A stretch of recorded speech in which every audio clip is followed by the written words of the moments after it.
The school has now apologised after the parents complained, but I don't think this answer was an accident, teaching that only whites are racist, was it?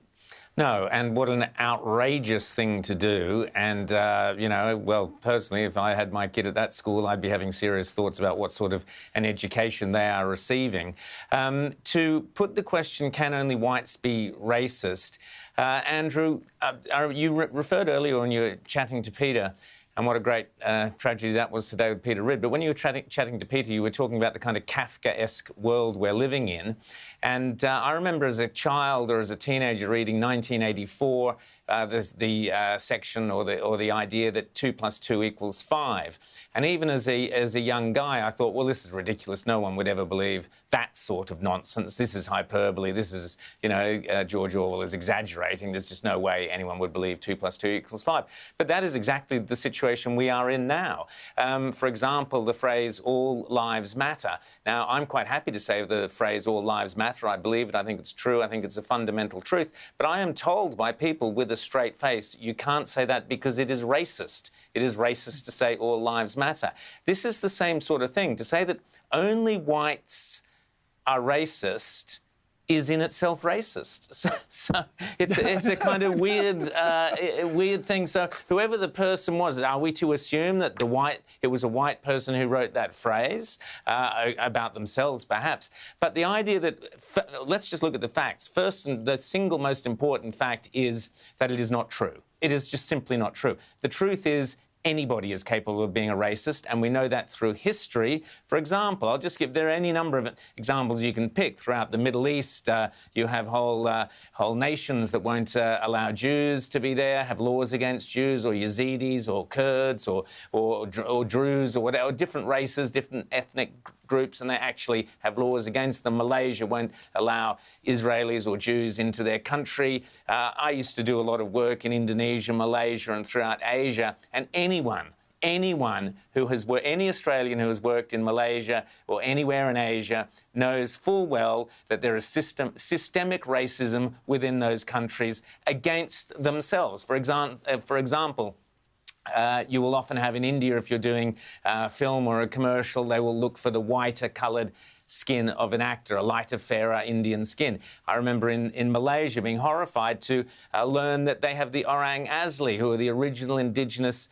We saw some of them literally out in the jungle, and we're told, no, they're an inferior species by Malaysian tour guides. So we know racism exists. It's horrible, and we do our utmost to get rid of it. But the idea that it can only exist, or it only is a feature of the white race, is utterly absurd and completely false. And you look at the history of the world, the racism of the Chinese, of the Japanese, the racism of any number of cultures against other cultures has been a hallmark of history. It's something to fight, but to pretend it doesn't exist in other races is outrageous.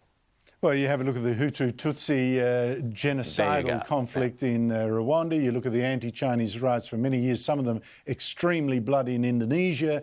I mean, this is just insane.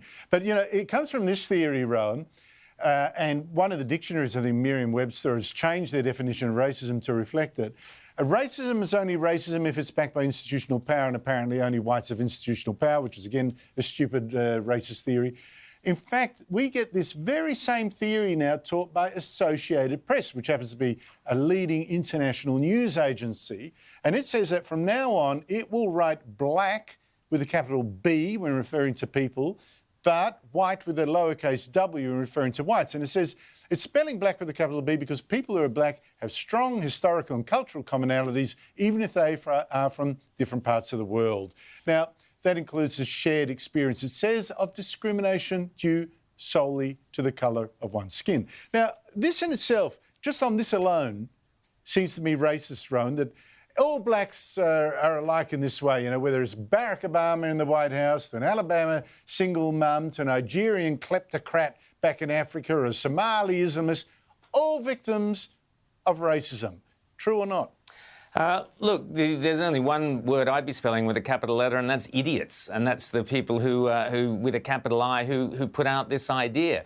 Because to say that blacks are capital, for a start, to mess around with the grammar where one racial group gets a capital letter and another doesn't is just absurd. But secondly, to attribute to an entire ethnic group, well, you're the same. You are all the same. You don't have any individual. This is what Joe Biden was doing when he was saying that only, if you voted, you weren't black if you voted for Trump. This idea that you can lump all blacks together is the most racist thing you can do. Now, by all means, if you want to, if you feel it's important to put a capital letter on blacks or whites or Muslims or Jews or Indians or Aboriginals or whatever, terrific. That's great. Go and do it. But to attribute to try and twist the language, and this is what is so insidious, that we are being taught to manipulate the language along racial grounds and to give one race or racial type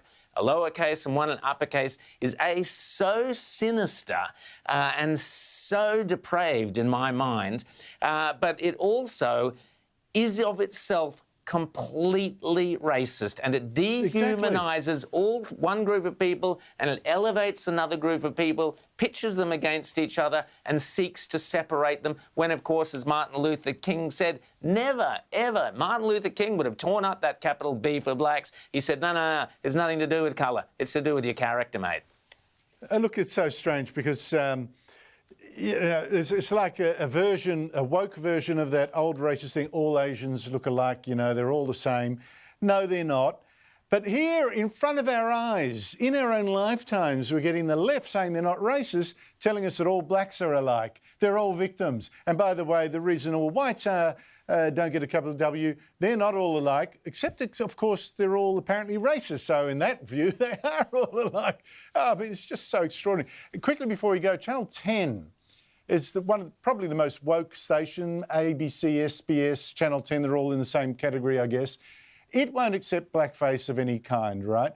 But it will not fire a news editor turned up to work dressed as Hitler in a protest of Victoria's new law forcing people to wear face masks. I love this line in the Daily Mail's reported this. One worried presenter fled the Melbourne office upon seeing the Nazi uniform. Your response?